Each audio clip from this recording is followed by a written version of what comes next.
जय श्री राम भाइयों, जय श्री हनुमान। ये लक्षण दिखे तो समझे भगवान मिलने वाले हैं, ये प्रेमानंद जी महाराज कहते हैं। भाइयों, प्रसंग बड़ी रोचक और महत्वपूर्ण है। एक भक्त ने यही प्रश्न श्री प्रेमानंद जी महाराज से पूछा कि साधक को कैसे पता चलेगा कि अब भगवान से उसकी मुलाकात होगी। प्रश्न बड़ी रोचक और दिलचस्प था, पर ये संत भी बड़ी मनोमोदक और मनमोहक था। संत का मतलब भी यही है कि शांत रहकर अपने भक्तों का भ्रम को दूर करना, अंधकार से प्रकाश की ओर ले जाना, अपने भक्तों को परमात्मा की ओर प्रशस्त करना, जिसमें परिपूर्ण श्री प्रेमानंद जी महाराज एक हैं। भाइयों, जैसा कि आप सभी जानते ही होंगे कि श्री प्रेमानंद जी महाराज के दोनों किडनी आज से लगभग 19 वर्ष पहले फेल हो चुका था, पर परमात्मा की एक ऐसी कृपा है कि आज भी वे जिंदा रहकर वृंदावन में राधा कृष्ण का नाम जाप करके अपने भक्तों के साथ वृंदावन की शोभा बढ़ा रहे हैं।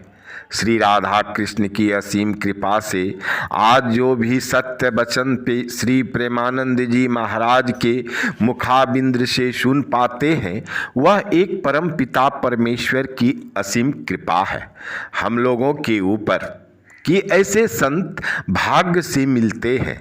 भाइयों, हमें तो यह विश्वास है कि जिस दिन इस प्रकार का संत इस धरती पर नहीं रहेंगे, उसी दिन का कलयुग का अंत होना तय मान लेना, क्योंकि धर्म के साथ कलयुग नहीं चल सकता, कलयुग के साथ धर्म नहीं चल सकता, ये तय है। भाइयों, प्रसंग में मोड़ आ जाने के कारण तरंगे हिलोर मार ही देते हैं, जिस कारण प्रसंग की रोचक बातों में थोड़ी देर हो जाती है। चलिए जानते हैं कि कौन से ऐसे लक्षण दिखे तो समझे भगवान मिलने वाले हैं। यही प्रश्न एक भक्त ने भी श्री प्रेमानंद जी महाराज से पूछा था। इस पर महाराज जी क्या बताए हैं, आइए जानते हैं। जानने से पहले मैं ब्रजेश पाठक आप सभी लोगों का अपने YouTube चैनल पर हार्दिक स्वागत करता हूं और एक निवेदन करता हूं कि पहली बार चैनल को विजिट किए हैं तो कृपया करके चैनल को सब्सक्राइब कर लें और बेल आइकन को प्रेस करके ऑल पर सेट कर लें, ताकि इसी प्रकार की ज्ञानवर्धक प्रसंग नोटिफिकेशन के द्वारा आप तक तुरंत पहुंच सके। भाइयों, चलिए जानते हैं कि भगवान मिलने से पहले कौन से लक्षण दिखते हैं। एक भक्त ने श्री प्रेमानंद जी महाराज से पूछा कि साधक को कैसे पता चले कि अब भगवान से उनकी मुलाकात होगी। इस सवाल का जवाब देते हुए श्री प्रेमानंद जी महाराज जी कहते हैं कि किसी भी नवीन विषय वस्तु को भोगने की इच्छा समाप्त हो जाना, मतलब जब भोगने की इच्छा प्रबल है तब तक भगवान मिलना दुर्लभ है। भाइयों, जीने की इच्छा और जीकर भोगने की इच्छा जब तक प्रबल है, भगवान मिलना अति दुर्लभ है।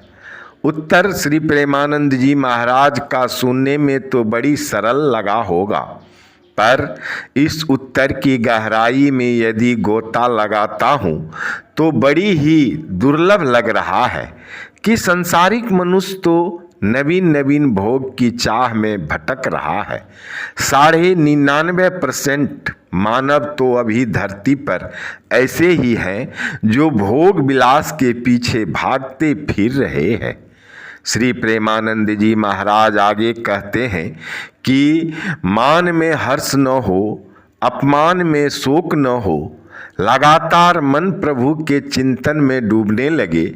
इनके मुताबिक संसार का कोई भी भोग वस्तु प्रिय न लगे, संसार में कोई भी अपना न रह जाए, एकमात्र परम पिता परमेश्वर ही प्रिय लगने लगे, वही संसार लगने लगे, वही सब कुछ लगने लगे, अपना पराया संसार जब वह लगने लगे, तब जाकर समझ लेना कि हमारी भगवत प्राप्ति होने वाली है। श्री प्रेमानंद जी महाराज कहते हैं कि जब भगवत चाह रह जाती है तो फिर कोई चाह नहीं रह जाती है। वे कहते हैं कि लेकिन हम भूल में बंधे कहाँ हैं, शरीर में, इंद्रियों में और मन में कैसे बंधे हैं। श्री महाराज जी आगे कहते हैं कि ये शरीर मैं हूँ, मन मेरा है, इंद्रियां मेरी है, यही सब अविद्या और अज्ञान है, इसी में जीव बंधा है। वे आगे कहते हैं कि प्रभु का साक्षात दर्शन होने से पहले भावनात्मक भगवान का दर्शन होता है। उन्होंने कहा कि अगर आप भजन करते हैं तो आपकी भावना के अनुसार झलकते हैं, अगर नहीं होगा तो आंख बंद करके तो अंधकार नजर आएगा। भाइयों, भगवान मिलने से पहले भक्त को अपने समान बना लेते हैं। जब सम नहीं होगा, समानता हो ही नहीं सकती। श्री प्रेमानंद जी महाराज के वचन से यह सत्य है और साबित भी होता है। इसी तरह के एक दोहा भी श्री रामचरित मानस पाठ में गोस्वामी तुलसीदास जी महाराज भी लिख चुके हैं कि श्री राम प्रभु कहते हैं, निर्मल मन जन सो मोहि पावा, मोह कपट छल छिद्र न भावा। भगवान की प्राप्ति उसी भक्त को होती है जो निर्मल भाव अपने मन में रखता है। प्रभु श्री राम कहते हैं, मुझे कपट और छल छिद्र नहीं भाता है। भाइयों, आशा करता हूँ कि प्रसंग सुनकर अच्छा जरूर लगा होगा। अपना सुझाव कमेंट करके जरूर बताइएगा। एक लाइक भी श्री प्रेमानंद जी महाराज के इस वचन के लिए जरूर कर दीजिएगा। अभी तक यदि चैनल को सब्सक्राइब नहीं किए हैं तो जरूर सब्सक्राइब कर लीजिएगा, जिससे आपका प्रभु श्री राम मंगल करे, श्री हनुमान जी कष्ट हरे। जय श्री राम। प्रभु करे आप सबका कल्याण।